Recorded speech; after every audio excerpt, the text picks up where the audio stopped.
ஆத்மாவணங்க சாமி. ஆத்மாவணங்க சாமி. பட்டினத்தை ஒரு சின்ன கேள்வி சாமி. கேளுங்க. பட்டினத்தார் இட்டத்தி தெரிந்தது. நம்முடைய சத்குரு பிரம்மஸ்ரீ நித்யானந்த சுவாமிகள் இட்டத்தி எங்கே எரிகின்றது? அது யாரை சுடும்? உங்கள் வாயிலாக. அவர் ஏற்றி வச்ச அந்த நெருப்பு எத்தனை யுகமானாலும் அணையாம இருக்கும். அதுக்கு சாட்சி யாருன்னா அவரையே நம்பி இருக்கிற அவங்களோட சீடர்கள் மட்டும்தான். ஆனால் சீடர்கள் உள்ள எரியிற நெருப்பு வெளியே இருக்கிற யாரும் சுடாது. அந்த நெருப்பு இவங்களையும் ஒரு நெருப்பா மாத்துற வரைக்கும் உள்ளகிற நெருப்பு எரிஞ்சுக்கிட்டே இருக்கும். இந்த ஞானம், ஐயாவுடைய ஞானம் ஒரு நெருப்பா ஒவ்வொருத்தருடைய சீடர்களுடைய மனசுல இருந்து எல்லாரையும் அந்த பக்குவத்துக்கு கொண்டு சேர்க்கிற வரைக்கும் அந்த நெருப்பானது எரிஞ்சுக்கிட்டே இருக்கும், என்னைக்கும் அழியாம இருக்கும். அப்புறம் யார சாமி சுடும் அப்படின்னு சொன்னால், சிவன் தவம் பண்ணினுக்கிறான், தவக்கோலத்தில் இருக்கிறார் சிவபெருமான். ஆனா அந்த தவத்தில் இருந்த கலைக்கணும்னு யார் முயற்சி பண்றா? காமன் முயற்சி பண்றான். காமதேவன் சிவனுடைய தவத்தை கலைக்கணும்னு முயற்சி பண்ணதோட விளைவு சிவனுடைய நெற்றிக்கண்ணை திறந்து காமனை எரிக்கக்கூடிய ஒரு சூழ்நிலை உருவாயிடுச்சு. தவம் கலைஞ்சா, தவம் கலையத்துக்கு காரணமாக இருந்தவங்களுக்கு அந்த நெருப்பு ஒரு நாள் சுடும். நம்முடைய குருநாதரே தவத்தில் இருக்கிறாரு, தெய்வமா இருக்கிறாரு. அந்த அருமை தெரியாம தன்னோட இச்சைக்காக அங்க விளையாடி கொண்டு இருந்தாங்கன்னு சொன்னால் ஒரு நாள் இந்த ஞான நெருப்பு இவர்கள் எல்லாரையும் சுடும். அப்ப யாராவது காப்பாத்துறதுக்கு வருவாங்கன்னா யாரும் காப்பாத்துறதுக்கு வரமாட்டாங்க. புரியுதுங்களா? அப்போ கண்டிப்பா ஒரு நாள் குருவோட பெருமை தெரியாம ஆடிக்கொண்டு இருக்கக்கூடிய எல்லார் வாழ்க்கையிலையும் ஒரு நாள் இந்த நெருப்பானது கண்டிப்பா சுடும். அன்னைக்கு இறைவனும் காப்பாற்ற மாட்டான், இந்த உலகமும் காப்பாற்றாது, கட்டின பொண்டாட்டியும் காப்பாற்ற மாட்டா, பிள்ளைங்களும் காப்பாற்ற மாட்டாங்க. ஆனால் இவங்க எல்லார் பேரையும் சொல்லி தான் நான் நிறைய வேலைகளை பண்ணின்னு இருக்கிறேன். என் பொண்டாட்டி பேச்சை கேட்டு பண்ணின்னு இருக்கிறேன், என் பிள்ளைய பேச்சை கேட்டு பண்ணின்னு இருக்கிறேன். இவ்வளோ பேச்சை கேட்டியே, ஒரு நாளாவது உன்னோட குருநாதர் பேச்சை கேட்டு அவர் ஏற்றி வச்ச நெருப்பு உன்னை காக்கும் பொருளாக இருந்திருக்கும், ஒரு நாள் உன்னை அழிக்கக்கூடிய பொருளாக அது இருக்காது. ஆனால் காலம் கடந்து தான் உனக்கு புரியணும்னு இருந்தால், எத்தனையோ பேருக்கு அது புரிஞ்சிருக்குது. கை காலோட நல்லா உலாவின் இருக்கும்போது புரியாத அந்த ஞானம், புரியாத அந்த பக்குவம், புரியாத அந்த உண்மை, கை காலெல்லாம் செயல் இருந்து ஒரு நாள் கட்டிலோட கட்டிலா கட்டை மாதிரி படுத்துன்னு இருக்கும்போது புரியும். ஆனால் அந்த புரியும் போது உனக்கு அதனால லாபம் இல்லைடா. நீ யார் பேரை சொல்லி இந்த உலகத்தை ஏமாத்தின்னு இருந்தோ அந்த உலகம்லாம் உன்னை காரி துப்போம். அப்படி ஒரு நாள் உனக்கு வரணுமா? அதை கொஞ்சம் நீ யோசனை பண்ணிக்கோ. புத்தி உள்ளவனா தான் திருத்திக்கணும். கோபத்தினால வரக்கூடிய தவறுகளை எல்லாரும் திருத்திக்கிறதுக்கான முயற்சி பண்ணுவாங்க.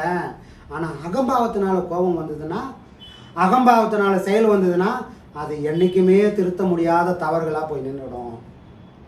ஞானத்துக்கு வந்தவன் ஒரு குழந்தை கீழே விழுந்து விழுந்து தான் எழுந்துக்கும். ஆனால் வளர்ந்தவன் விழுந்து விழுந்து எழுந்தனா ஊர் காரி துப்பக்கூடிய சூழ்நிலை வந்துடும், ஊர் சிரிக்கக்கூடிய சூழ்நிலை வந்துடும். இது வரலாறு திரும்பி பாரு. கண்ணதாசன் ஒருத்தன் சொன்னான், ஏம்பா உன்னோட வாழ்க்கையில் துன்பம் வருதுன்னு ஒரு நாள் கலங்காத, சரித்திரத்தை பாரியா. சத்தியம் தோற்றதுண்டா, தர்மம் அழிந்ததுண்டா. இதை சரித்திரம் முழுதும் நீ படித்த பின்னாலும் சஞ்சலம் வருது ஒன்றா. சரித்திரத்தை பார்ப்பா, ஒரு நாளும் சத்தியம் தோற்றதும் இல்லை, தர்மம் அழிஞ்சதும் இல்லை. இதுதான் நீ சரித்திரத்தை படிச்சுக்க வேண்டிய விஷயம். அப்படி நீ சரித்திரத்துல இருந்து நீ உண்மையை புரிஞ்சுக்கணும்னு சொன்னா உன் வாழ்க்கையில நடக்கக்கூடிய விஷயத்துக்கும் இதுதான் சாஸ்வதம். ஒரு நாளும் தர்மம் அழியாது அப்படின்றது நீ புரிஞ்சுக்கணும் தான் நாம எல்லாம் நடக்கிறோம். தர்மம் என்னைக்குமே ஜெயிச்சே தீரும் தான். இவ்வளோ சோதனைகள் வரும்போது நாம எல்லாரும் அமைதியா இருக்கிறதுக்கு காரணமே அந்த வரலாறு இருந்து நாம் உண்மையை புரிஞ்சுக்கணும். எல்லாரும் அந்த வரலாறு இருந்து உண்மையை புரிஞ்சுக்கினாங்கன்னா தப்பிச்சு கரை சேருவாங்க சாமி. இல்லைன்னு சொன்னால் ஐயாவுடைய அந்த ஞான நெருப்பு ஒரு நாள் எல்லாரையும் சுடும். அன்னைக்கு ஐயாவும் வரமாட்டாரு, ஆண்டவனும் வரமாட்டான். புரிந்தவர்கள் புரிந்து கொள்க. ஆத்மானந்த சாமி, ஆத்மானந்த சாமி, அனுபவம் ஆணவம் எதை உணர்த்தும்? அனுபவம் இல்லாத ஒரு மனுஷன் ஆணவன்ற ஒரு பொண்டாட்டி கட்டின்னு இருப்பான். கல்யாணம் ஆயிடுச்சு. கல்யாணம் ஆன உடனே என்ன பண்ணுறான்? கல்யாணம் ஆகிறதுக்கு முன்னாடி வரைக்கும் அம்மா அப்பா பேச்சை கேட்டிருந்தவன் கல்யாணம் ஆன உடனே பொண்டாட்டி பேச்சை கேட்பான். ஏன் இவ்வளோ நாள் அங்கே கேட்டிருந்தானா, ஏன் இப்போ பொண்டாட்டி பேச்சை கேட்குறான்னா பக்குவம் இல்லை. அந்த பக்குவம் இல்லாத ஒரு விளைவோட என்னாவது, அம்மா அப்பாவெல்லாம் தூக்கி எறிஞ்சிட்டு பொண்டாட்டி சொல்லி மந்திரம்னு பொண்டாட்டி சொல்கிறதே கேட்டுக்கினேன் கொஞ்சம் காலம் ஓடும். எது வரைக்கும் ஓடும்? பொண்டாட்டி சொல்ல கேட்டு கேட்டு கேட்டு தவறுகளுமா பண்ணி பண்ணி மண்டெல்லாம் உடஞ்சி இப்போ பக்குவம் வந்துடும். பக்குவம் வந்தவொடனே இப்போ தான் பொண்டாட்டி பேச்சை கேட்கறது நிறுத்துவான். தனக்கு முன்னாடி அம்மா அப்பா பேச்சை கேட்க இப்போ தான் ஆரம்பிப்பான். இவ்வளோ நாள் தப்பு தப்பாக பண்ணிட்டேன். பொண்டாட்டி கட்டின உடனே என்ன பண்ணுவான்? நம்ம கூட்டு குடும்பத்தில் இருந்தால் நம்ம சந்தோஷமாக இருக்க முடியாது. அப்போ என்ன பண்ணலாம்? நம்ம தனி கொடுத்தனம் போயிடலாம். தனி கொடுத்தனம் போயிடலாம். நாங்கள் தனி கொடுத்தனம் போய் கொஞ்ச நாள் சந்தோஷமாக இருந்து 3 மாதம் சந்தோஷமாக 3 மாதம் போயிடுமே. போனதுக்கப்புறம் தான் நிஜ வாழ்க்கையோட வலியும் வேதனையும் ஒரு மனுஷனுக்கு புரியும். புரிஞ்ச உடனே என்ன பண்ணுவான்? அங்கேயே நல்லா இருந்திருப்பேன், இங்கே என்னால் செலவு கண்ட்ரோல் பண்ண முடியல. ஒரு குழந்தை பிறந்தா கூட அதை பார்க்கறதுக்கு கூட ஆள் இல்லை, ஏன் என் பொண்டாட்டியை கவனிக்க கூட ஆள் இல்லை அப்படின்னு முன்ன இருந்த அந்த கூட்டு குடும்பத்தோட அருமை தனியாக வந்தவருக்கு தான் தெரியும். அந்த மாதிரி நிறைய பேர் வாழ்க்கையில் பக்குவம் இல்லாத இருக்கும்போது ஆணவத்தோட ஒரு மனுஷனும் ஆடிக்கினே இருப்பான் சாமி. பக்குவம் வந்தால் எது வரும்? பக்குவம் வாழ்க்கையில் அடிபட்டால் மட்டும்தான் ஒரு மனுஷனுக்கு பக்குவம் வரும். அந்த பக்குவம் தான் ஒவ்வொரு மனுஷனுக்கும் அனுபவமாக கைக்கு வருது. வாய்ஞானமும் பேசுவான். வான் என்பார் அந்தம் என்பார் வாஞானமே பேசி தான் என்பார் வீணர் தனையறியார் பூரணமே அப்படின்னு யார் சொல்லுது? பட்டினத்தார் சொல்றாரு. வாய்ஞானம் பேசுவானா? வானத்தை பாருன்னுவான், அந்தத்தை பாருன்னுவான். இதெல்லாம் எதுடா? வாய்ஞானடா. இதை உண்மையிலேயே அவன் அனுபவிச்சிருப்பானா அப்படின்னா, உண்மையிலேயே அவன் அனுபவிச்சிருந்தானா அவன் வாயில அவனை தவறி கூட தான்னு சொல்ல மாட்டான்டா. அப்ப யார் சொல்லுவான்? இதை எதையுமே அனுபவிக்காம வாய் ஞானமே பேசின்னு இருப்பான்டா. அவன் எல்லாமே தான் தான் தான் பேசின்னு இருப்பான்டா. அப்பவே தெரிஞ்சுக்க அவன் கிட்ட ஞானம் இல்லை, வெறும் வாய் ஞானம். அவன் இன்னும் பக்குவம் அடையல. பக்குவம் ஆகிறதுக்கு முன்னாடியே கீழே ஊழ்ந்து வெம்பி போயிட்டான்டா அப்படின்னு யார் சொல்றது? பட்டினத்தாரு. இன்னைக்கு இந்த மாதிரிலாம் கூட்டம் வரும்னு அன்னைக்கே சொல்லிட்டாரு.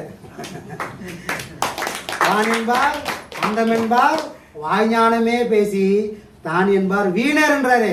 அவன் யாருக்குமே உத மாட்டான்டா. சரி, ஊருக்கு உத மாட்டானா? அவனுக்கே உத மாட்டான்டா. அவன் பேசுறான் ஞானம் அவனுக்கே உதவாது அப்படின்னு யார் சொல்றது? பட்டினத்தார் சொல்றாரு. அப்போ இத பட்டினத்தார் பாடல்களை படிக்கிறது பிரமாதம் இல்லை. பொருளை உணர்ந்து அந்த பொருள் மாதிரி தன்னோட வாழ்க்கையை பயன்படுத்துகிறோமா அப்படின்னு யாராவது உணர்ந்தாங்கன்னா பட்டினத்தாரோட சொல்லு இங்கே அனுபவமாக மாறும். ஏன் சாமி இதெல்லாம் படிக்கிறானே, ஏன் அவனுக்கு புரியல அப்படின்னு சொன்னால் அனுபவிக்கல சாமி. படிச்சிருக்கிறான் இன்னும்.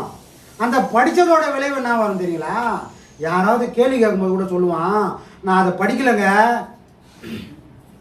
நான் இன்னும் படிக்கலைங்க, படிச்சுட்டு சொல்கிறேன் அப்படின்னு சொல்லுவானே தவிர உண்மையா ஞானத்தை உணர்ந்தா படிச்சேன்னு சொல்ல மாட்டான். தான் உணர்ந்திருப்பான். உணர்ந்தவன் ஒரு நாளும் வார்த்தைக்காக தவம் இருக்க வேண்டிய வேலையில் வார்த்தை அறிவு மாதிரி கொட்டிக்கினே இருக்கும். உணராதவனுக்கு ஒரு நாளும் வார்த்தைக்காக தவம் இருக்கணும். வார்த்தை வராது. ஏன் தைக்கிறான்? அது அப்படின்னு சொல்லக்கூடிய நாள் ஏன் வருதுன்னு சொன்னால் தான் இன்னும் உணரல. ஐயா எங்கேயாவது திணறிருக்காரா? வார்த்தைக்காக தவம் இருந்திருக்காரா? இல்லையே. அப்ப எங்கேருந்து வந்தது? உணர்ந்தா தவம் இருக்க வேணாம் சாமி, வார்த்தைகள் விடும். உன் வாயிலிருந்து நான் வரத்துக்காக தவம் இருக்கிறேன்னு ஒரு வார்த்தையும் தவம் இருக்கும். ஞானத்தை அடையலைன்னா நீ தவம் இருப்ப, அது உன்னை விட்டு விலகி நிற்கும். அப்போ உன்னோட குறை என்ன, அதை நீ சரி பண்ண பார்த்தேன்னு சொன்னால் உனக்கும் ஒரு நாள் ஞானம் வரும். ஆனால் அகம்பாவத்தால ஆணவத்தால தான் குறை எதுன்னு தெரிஞ்சதுக்கு அப்புறமும் மல்லு கட்டி நின்னன்னு சொன்னால் அதுதான் சாமி ஆணவம். அந்த ஆணவம் உன்னை அழிக்காம ஒரு நாளும் விடாது. ஆனால் ஞான பாதையில் வந்துட்டேன், ஆன்மீக பாதையில் வந்துட்டேன்னு சொன்னால் தவறுகளை திருத்திக்கினே போகணும். திருந்தலைன்னு சொன்னால் அனுபவங்கள் இல்லை, அனுபவம் இல்லைன்னு சொன்னால் ஞானங்கள் இல்லை, ஞானங்கள் இல்லைன்னு சொன்னால் பிறவிக்கு முக்திக்கு வேலை ஒருத்தனுக்கு இல்லை.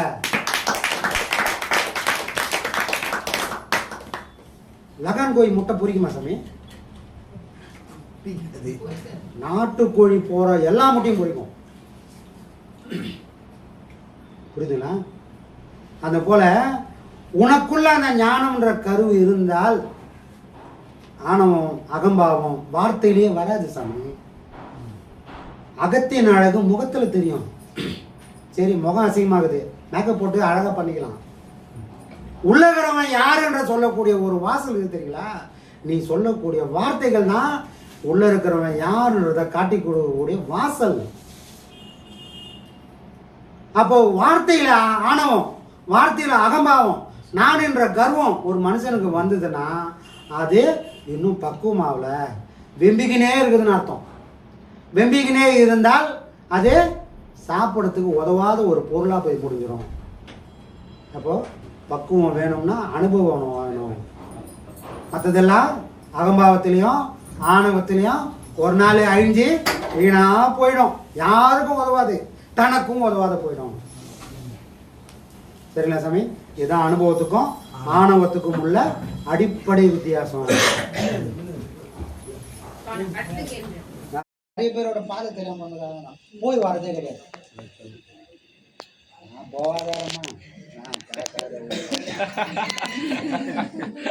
பாதை மறைஞ்சு போச்சு, போதாரம் மண்டி போச்சு. இப்ப போனோம் பாக்குறேன், பாதை மறைஞ்சு போச்சு.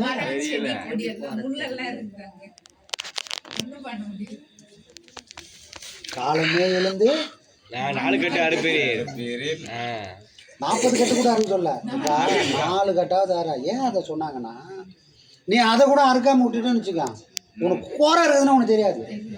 நீ அதை தொழிலாக செய்யும். நீ கோரை வெட்டணும்னு உன் மனசில் இருக்கும்போது தான் கோரை இருக்கிறதே தெரியும். இல்லைன்னா கோரை இருக்கிறதே தெரியாது. நீயும் ஒரு நாள் கோரையாக மறைஞ்சிடுவேன். கோரையை நீ அறுக்கணும்னா கோரைக்கு வெளியே தானே அறுக்க முடியும். நீயே கோரைக்குள்ளே போயிட்டேன்னா எங்கேருந்து நீ அறுப்ப? அந்த சூழ்நிலை வரக்கூடாதுன்னதுக்காகவாவது நீ உன்னை காப்பாற்றிக்கவாவது தினமும் ஒரு 4 கடையாவது அறுத்து போடுறாப்பாவே அப்படின்னு. ஏன்னா நீ வெட்ட வளரும். அதுக்கு உரம்லாம் தேவையில்லை, உன் நினைப்பே அதுக்கு உரம். நீ சோறும் தனியாக அதுக்கு போட வேண்டியதில்லை, நல்லா வளரணும், உரம்லாம் போட வேண்டியதுண்ணா. உன் நினைப்பு இருக்கிற வரைக்கும் அது வளரும்.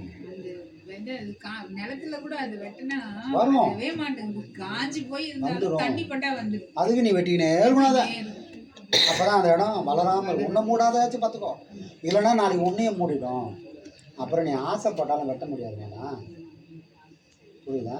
நீ ஒரு பாதுகாப்பான இடத்துல இருந்தால் வெட்டணும். நீ போய் மாட்டிக்கினதுக்கு அப்புறம்லாம் வெட்ட முடியாது. மாட்டிக்காத பார்த்துக்கலாம். அதுக்கு சில விஷயங்களை தொடர்ந்து பண்ணணும். இல்லைன்னா நாளைக்கு புத்தி வந்து நான் பண்ணணும்னு ஆசைப்படும் போது அந்த இடம் தெரியாது, அதை உன்னால் பண்ணவும் முடியாது. அந்த உடம்போ மனசோ இன்னைக்கு இருக்கிற மாதிரி அன்றைக்கி இருக்காது. அதனால தான் ஐயா சொல்லுவார், பாடம் வாங்கிட்டு யாரும் சும்மா இருக்காதுங்க, இல்லை காலம் வரணும் காத்துணும் இருக்காதுங்க. பாடம் நல்லா பண்ணுங்க. எந்த வேகத்தில் உள்ள வந்து அதே வேகத்தில் ஒரு குறிப்பிட்ட தூரத்தை போய் தாண்டிட்டீங்கன்னா அந்த உலகம் கொஞ்சம் தொந்தரவு பண்ணாமல் இருக்கும். முழுசாக தப்பிச்சு போக மாட்டேன். ஆனால் இந்த உலகம் தொந்தரவு பண்ணாலும் உனக்கு அது தொந்தரவாக தெரியாது, பாடமாக எடுத்துப்ப. நீ அந்த குறிப்பிட்ட தூரத்தை தாண்டாமல் போய் மாட்டிட்டேன்னு சொன்னால் இது கொடுக்குற ஒரு அடியை நீ பாடத்தையும் விட்டுடுவேன்.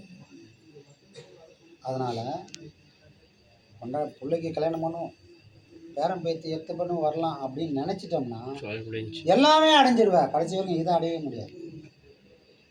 இந்த நினைப்பு ஒரு வாட்டி வருதுனாலே உனக்கு இறைவன் ஒரு பாதையை காட்டுறான்னு அர்த்தம். அப்போ அவன் ஒரு பாதையை காட்டிட்டானா அதை அடைய முடிய வழியை அவன் காட்டுவான்ல. அந்த நம்பிக்கையோடு பயணம் பண்ணணும். இது அவன் காட்டாமல் எனக்கு இவ்வளோ நாளாக கிடைக்கலையே, அப்போ இப்போ எனக்கு கிடைச்சிதுன்னா அவன் அவனுக்கு ஓலை விட்டுக்கிறான். டேய் இதை பிடிச்சி வந்துடுறான்னு சொல்கிறான். அப்போ நான் அதை பிடிச்சிட்டேன்னு சொன்னால் எனக்கு பாதையை அவன் காட்டினே போவான். பரவாயில்ல, நான் போட்ட ஓலையை பிடிச்சிட்டு இவன் வந்துட்டான், அந்த குழந்தை வந்துச்சு, இதை விட்டுறக்கூடாதுன்னு அவனும் இறங்கி வருவான். நான் போகவே மாட்டேன், சேத்துல வந்து எருமாடு மாதிரி அங்கேயே இருப்பேன்னா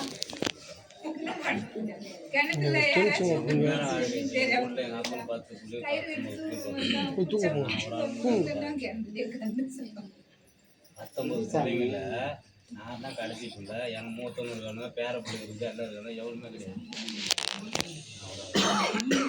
என் குடும்பத்தில் ஒரு ஆளுங்க தவிர எங்கள் சுற்றுலையில் பார்த்தீங்கன்னா இந்த அவர் ஒருத்தர் நான் ஜில்லாக ஐயோ அவே நீங்க சும்மா தம்பி கள்ளக்குறிச்சி ஜில்லாக சொல்லாதீங்க.